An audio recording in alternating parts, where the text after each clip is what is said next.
Hi friends, welcome back to my channel. In today's video, we are going to be talking about habits for a minimalist lifestyle. If you're new here, my name is Tori and I love talking about minimalism and decluttering and just living a simple and intentional lifestyle. So I've talked a lot about minimalism in our homes and decluttering the things that we own in order to have a simple space in our homes, but minimalism goes so far beyond just the items in our homes and our physical belongings, and it can really be applied to our entire lifestyle. I know a lot of people shy away from the word minimalism, and I really do understand why there's so much negativity, especially on the online world, about using a term like that and rules associated with it. So if you'd prefer to just use the term intentional lifestyle, that totally works too. Personally, for me, an intentional lifestyle and a minimalist lifestyle really aren't any different. I've always said that I don't think minimalism has to do with only having like 28 items that all fit in a suitcase that you carry all over the world with you.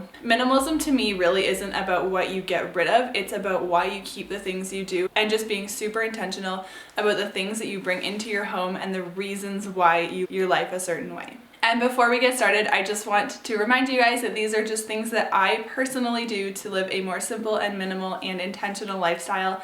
I am by no means saying that these are things that you have to do. They're just ideas for you if you're in a place where you're feeling overwhelmed and you want to make steps towards a simpler life. So some ways that we are able to live a minimalist or intentional lifestyle. The very first one is that we've always lived under our means. And if you're not familiar with what this means, basically we've always lived as if we make less money than we really do.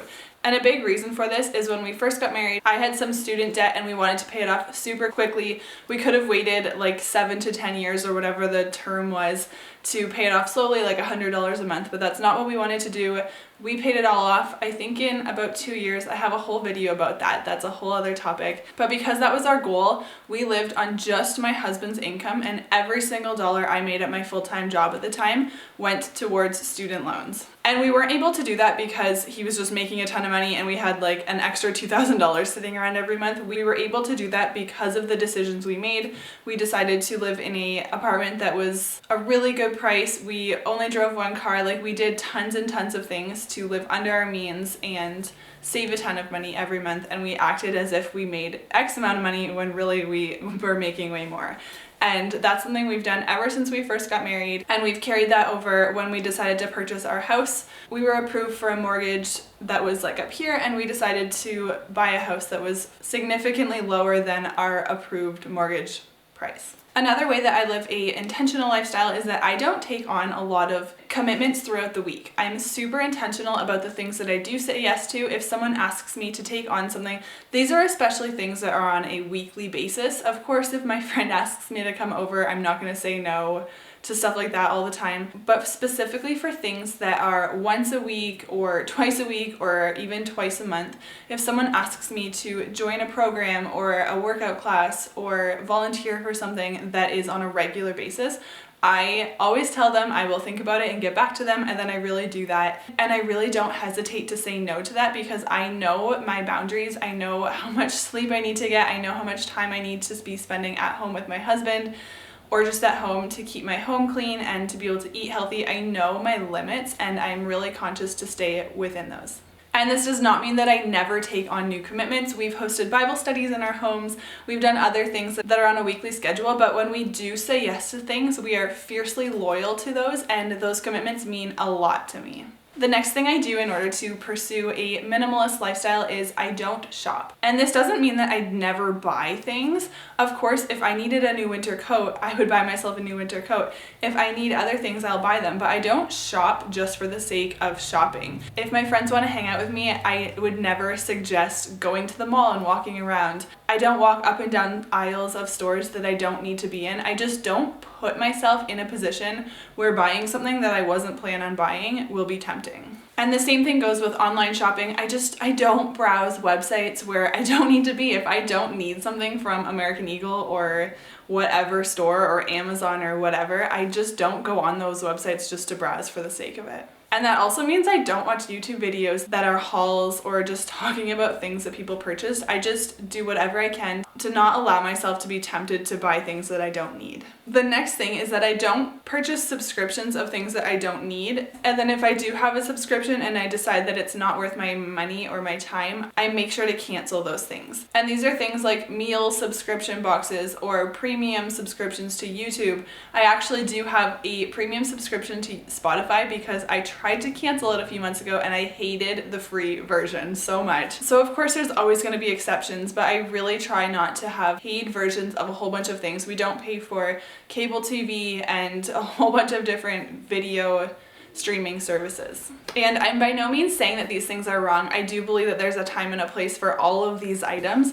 It's just something that I do in an effort to save money and in a lot of ways save myself from wasting time on certain things. I'm also so aware of how $10 or $20 a month here or there can add up. If you have 3 subscriptions that you pay between $10 and $20 for every single month, that ends up being a significant amount of money spread out over a year. And the next way that I live a minimalist lifestyle is that I don't upgrade my electronics basically ever. And my entire job is done from my laptop and my cell phone. So it would be perfectly reasonable for me to justify buying a new phone every year or every other year.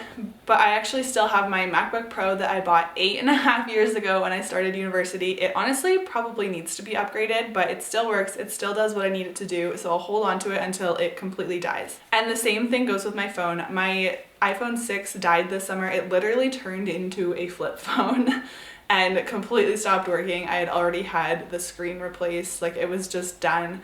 But even so, instead of going to my phone provider and getting a new iPhone 10 or 11 that I was going to be paying for monthly, I got a free used phone from somebody that I know, and it's an iPhone 7 Plus, which a lot of people are upgrading their 7 Pluses, but mine's totally fine. It does what I need it to do, and I'll hold on to it for a few more years. Another way that I'm incredibly minimalist in my lifestyle is with my beauty routine, and I do wear makeup almost every single day, but it is such a simple process. I don't own doubles or triples or a million different types of foundation and mascara and eyeshadow and moisturizers. I have one of each of those products.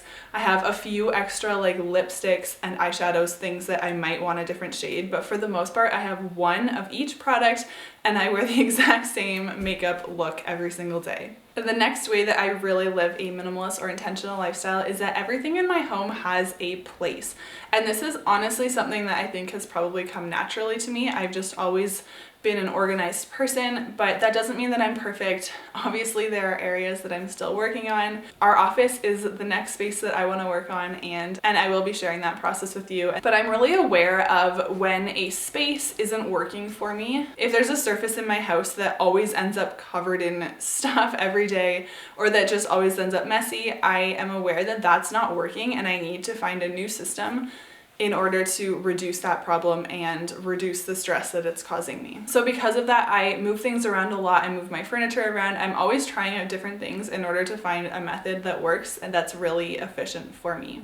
But I really try to avoid having multiple junk drawers or a junk closet or just places that I shove things. And instead I make sure to put things away in their proper space. And that just makes my home feel so much more clean and it reduces so much stress for me.